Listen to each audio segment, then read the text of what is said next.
खबरें यूपी से, जहां बीजेपी पर जमकर बरसे सपा सुप्रीमो अखिलेश यादव। जी हां, खबरें यूपी के जौनपुर जिले में समाजवादी पार्टी के राष्ट्रीय अध्यक्ष अखिलेश यादव ने भाजपा पर जमकर हमला करते हुए कहा कि डबल इंजन की सरकार पूरी तरीके से फेल हो चुकी है। दोनों इंजन आपस में टकरा गए हैं और अब जनता की निगाहें समाजवादी पार्टी की ओर टिकी हुई है। उन्होंने कहा कि सपा गठबंधन प्रदेश के 400 सीटों पर कब्जा करने जा रही है। अखिलेश यादव ने प्रदेश की योगी सरकार पर हमला करते हुए कहा कि यूपी में कानून व्यवस्था पूरी तरह से फेल है, तो वहीं बेटियों की इज्जत आबरू भी प्रदेश में सुरक्षित नहीं है। किसानों के आंदोलन ने इस सरकार को झुकने पर मजबूर कर दिया। जिस तरह से केंद्र की बीजेपी सरकार ने तीनों काले कानून वापस लिए, उनसे इस बात को साबित कर दिया कि अब भाजपा के दिन खत्म होने वाले हैं। देखिए जौनपुर से राकेश कुमार शर्मा की यह खास रिपोर्ट।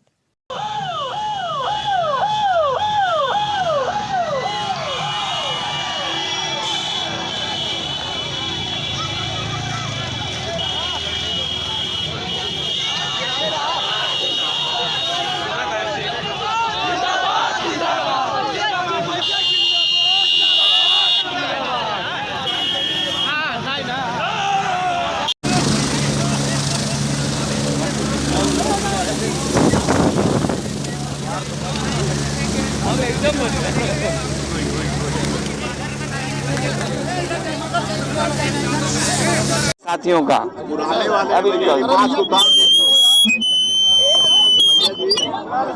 हम मास्क उतार देंगे। हाँ भैया, देखिए मैं तो पालन करना चाहता था, लेकिन हमारे साथी कह रहे हैं कि मास्क हटा दो, मास्क हटा दो।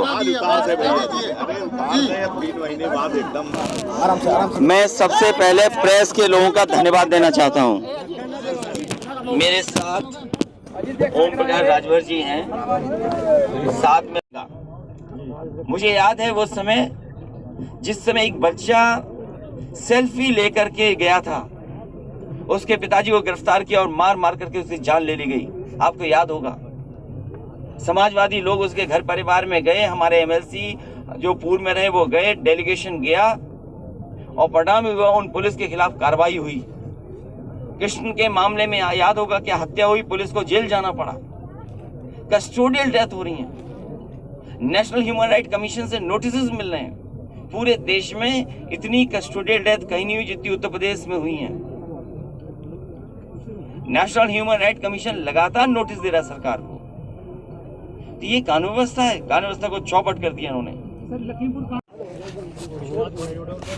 राष्ट्रपिता महात्मा गांधी की पूरा भाषण नहीं सुना हुआ उन्होंने, क्योंकि जब बीएचयू में गए वो इकलौता भाषण है जो राष्ट्रपिता महात्मा गांधी पूरा नहीं कर पाए थे, और राष्ट्रपिता महात्मा गांधी के सपनों को पूरा कर रहे हैं। और राष्ट्रपिता महात्मा गांधी की हत्या होने पर किस पे सवाल खड़ा हुआ था? राष्ट्रपिता महात्मा गांधी का असली रास्ता है गरीब को आगे बढ़ाना, सबको सम्मान देना, संविधान को बचाना। और इसलिए मैं कह रहा हूं कि आने वाले समय में समाजवादी और अंबेडकरवादी मिलकर के देश में और प्रदेश में परिवर्तन लाएंगे।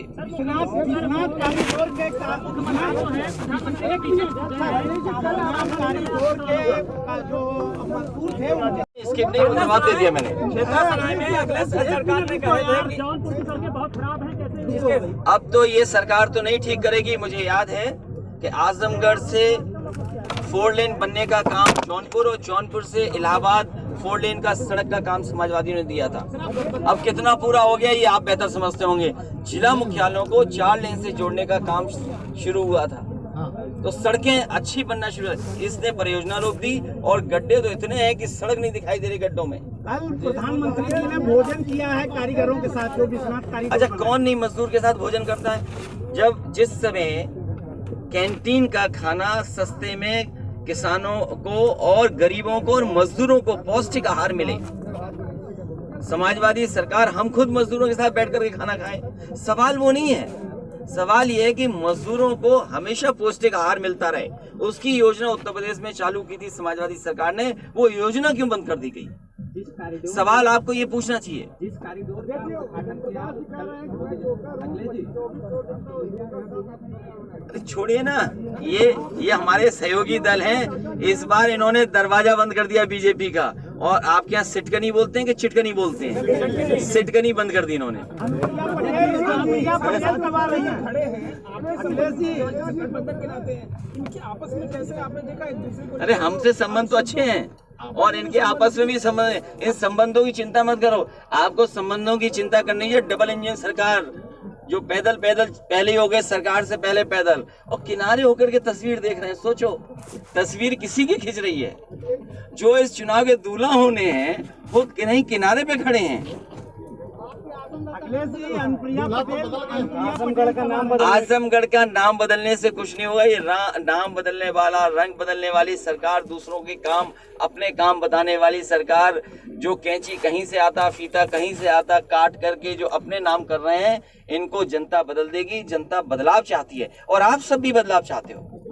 ऐसा नहीं है कि आप नहीं चाहते हो, आप भी बदलाव चाहते हो। बनारस के बाद अयोध्या की तरफ देखिए, हम माता जी उनकी हमारे साथ हैं, माता जी हमारे साथ हैं। बनारस के बाद अयोध्या खुश कर रहे हैं, कितना फर्क डालेंगे? अनुप्रिया से भी गठबंधन संभव है क्या? माता जी हमारे साथ हैं, और मैंने कहा कमरा भर चुका है। एक कमरे में जितनी सीटें उतनी ही तो आ सकते हैं। अब गठबंधन थोड़ा बहुत गुंजाइश है। जो ये पूछते हैं कभी लगातार चल रहा है। जिस तरीके से उत्तर प्रदेश में पिछले चुनाव में जो वादे किए गए थे, भारतीय जनता पार्टी ने अपना संकल्प पत्र रखा था। आज जब समय पूरा हो गया है 5 साल का, तो भारतीय जनता पार्टी को अपने संकल्प पत्र पर दोबारा देखना चाहिए। पहली जो उनकी घोषणा थी वो ये थी कि किसानों की आय दोगुनी होगी।